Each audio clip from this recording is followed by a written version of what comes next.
Wapendwa wana taifa la Mungu, tumsifu Yesu Kristo. Karibuni kwa tafakari yetu ya leo. Leo nataka tutafakari juu ya maana ya Kwaresma, kipindi cha Kwaresma. Tunafahamu kwamba Mama Kanisa ametuwekea vipindi mbalimbali katika mwaka mzima wa kiliturujia. Mfano, kuna kipindi cha Majilio, majuma manne hivi tunapojiandaa kabla ya Krismasi. Kuna kipindi cha Noeli au kipindi cha Krismasi cha kuzaliwa Bwana. Lakini kuna kipindi cha kawaida cha mwaka. Baada ya hapo tunaingia kipindi cha Kwaresma ambazo huwa ni siku 40 kabla ya Pasaka. Na kuanzia Pasaka siku 50 baada ya Pasaka tuna kipindi cha Pasaka, hicho kinahitimishwa na siku ya Pentekoste. Na baada ya hapo sasa tunaendelea kipindi cha kawaida, ndipo tunakuja tena kuhitimisha mwaka wa kawaida wa liturujia kwa sherehe ya Kristo Mfalme. Alafu tunaanza kipindi cha Majilio na kuendelea, mwaka unaendelea hivyo unajirudia.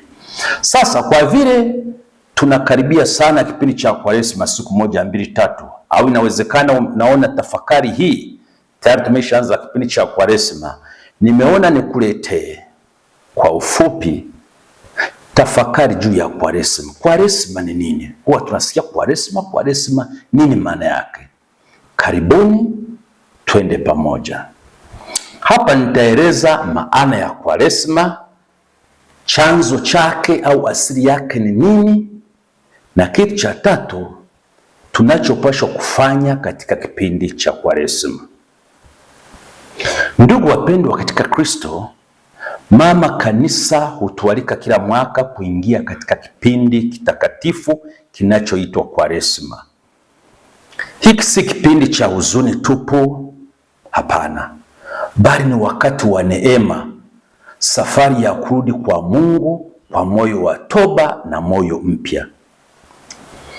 Kipindi hiki cha Kwaresma kanisa linatuandaa kwa ajili ya sherehe kubwa kabisa ya imani yetu, sherehe kuu kabisa ya imani yetu, yaani Pasaka, ambapo tunakumbuka ile mateso, kifo na ufuko wa Bwana wetu Yesu Kristo. Je, Kwaresma ni nini? Tunarudia tena swali letu. Kwa mujibu wa Kanisa Katoliki, Kwaresma ni kipindi cha siku 40 kinacholenga toba, yaani waamini kufanya toba, kutakasa mioyo yetu na maandalizi ya kiroho kuelekea sherehe ya Pasaka. Katekisimu ya Kanisa Katoliki namba 1438 inatufundisha kwamba, na nukuu, majira ya Kwaresma ni nyakati muhimu sana za toba katika maisha ya kanisa. Narudia, Katekisimu ya Kanisa Katoliki namba 1438, majira ya Kwaresma ni nyakati muhimu sana za toba katika maisha ya kanisa. Tunaalikwa kufanya toba, kufanya maandalizi mazuri na ya ndani kabisa kutoka moyoni, kwa sababu maandalizi hayo yanatupeleka katika kipindi muhimu cha Pasaka ambacho kama nilivyogusia tunakumbuka mateso, kifo na ufuko wa Bwana wetu Yesu Kristo. Kumbe kipindi cha Kwaresma, wapendwa katika Kristo, ni muda maalum wa kuelekea maisha mazuri ya Kikristo. Kama maisha yetu yamepanda panda, kama maisha yetu yamepinda pinda, yana shida hapa na pale, mwelekeo wetu wa maisha ya Kristo kubadilika kuwa mzuri. Kwa lugha ya Kibiblia, Kwaresma ni metanoia, kubadili fikra, namna tunavyofikiri. Kama tulikuwa tunafikiri vibaya, ambazo fikra nazo zinatupeleka kwenye dhambi, tubadilike mtazamo wa maisha. Lakini na mwelekeo wa maisha yetu kila siku, matendo yetu, maongezi yetu, maneno yetu, ndani ya moyo kama kuna mabaya, mwelekeo mzima wa maisha kubadilisha na kumwelekea Mwenyezi Mungu. Hiyo ndio metanoia, kubadilika kabisa. Ndiyo maana Yesu alipoanza kuhubiri kwake, kama tunavyosoma kwenye Injili ya Marko sura ya kwanza mstari wa 15, Yesu anasema na nukuu, tubuni na kuiamini Injili. Kumbe Kwaresma basi ni kuitikia mwitikio juu ya upendo wa Mungu unaotuita turudi kwake. Mungu ni mwenye huruma, anataka turudi kwake. Kwa hiyo tuijongee toba kipindi hicho.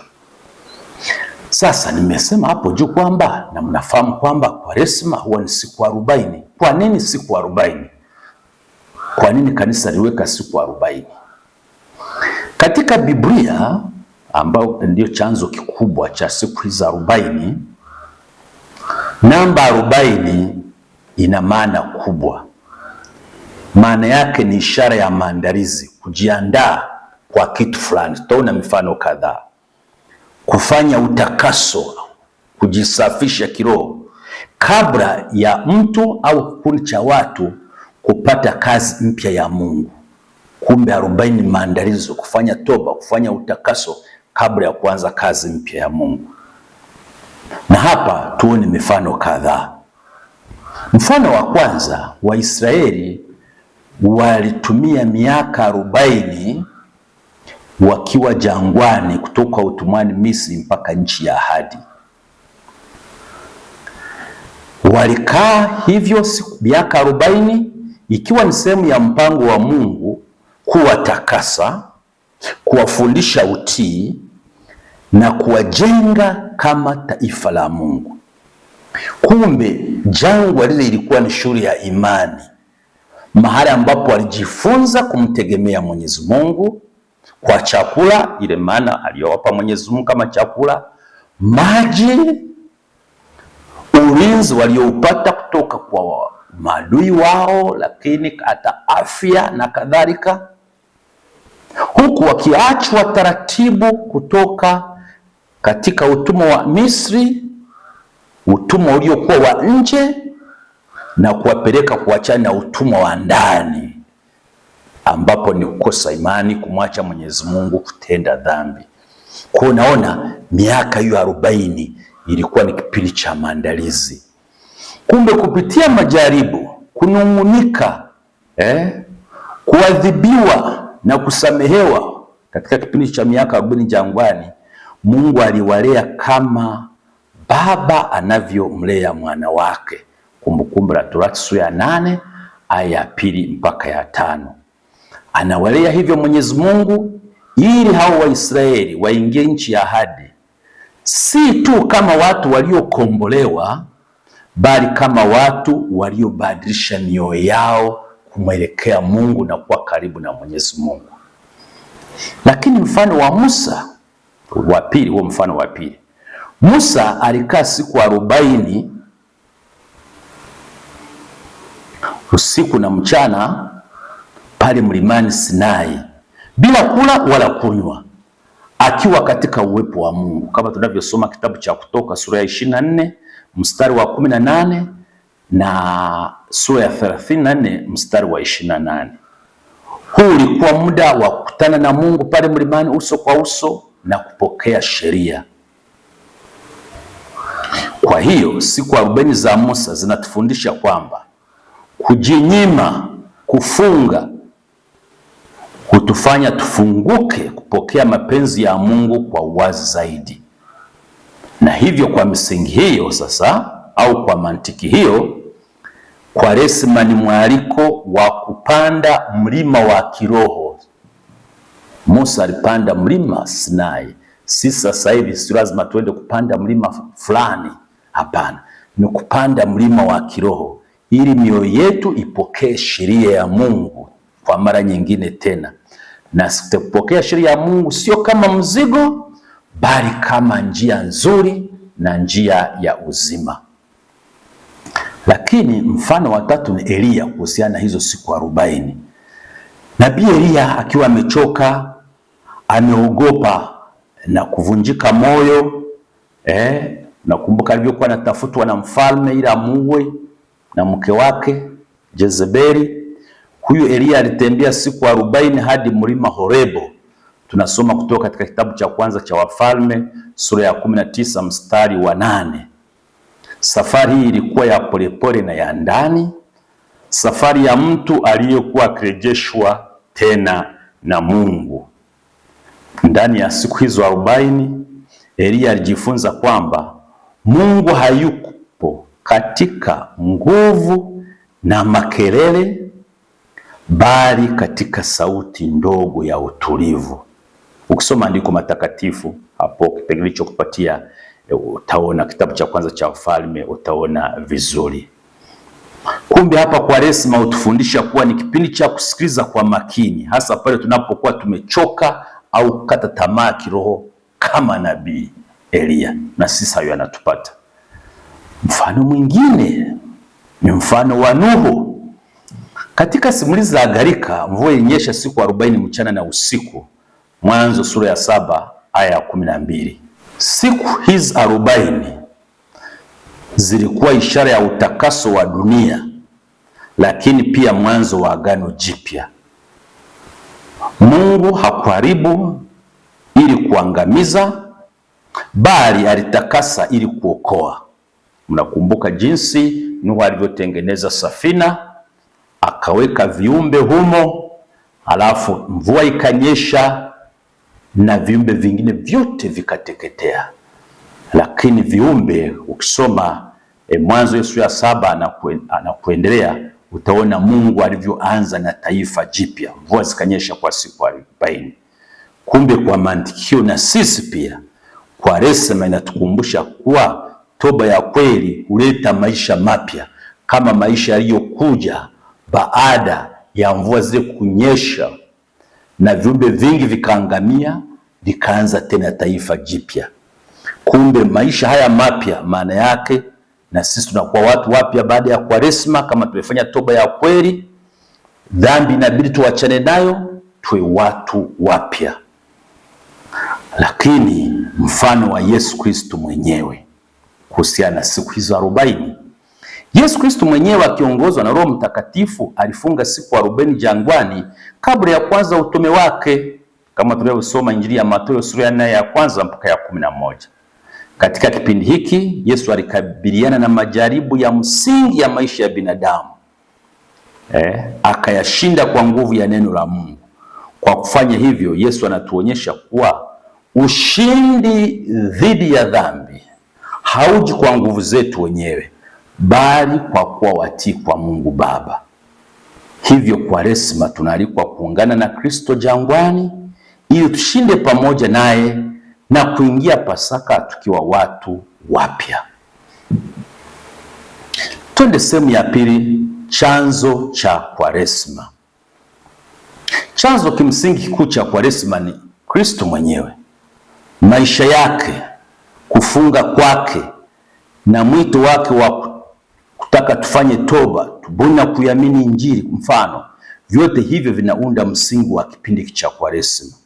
Ndio maana tunasema chanzo kabisa cha kimaandiko cha Kwaresma ni Yesu mwenyewe. Injili inatuonyesha wazi kwamba toba ni njia ya kuingia katika ufalme wa Mungu, hakuna njia nyingine.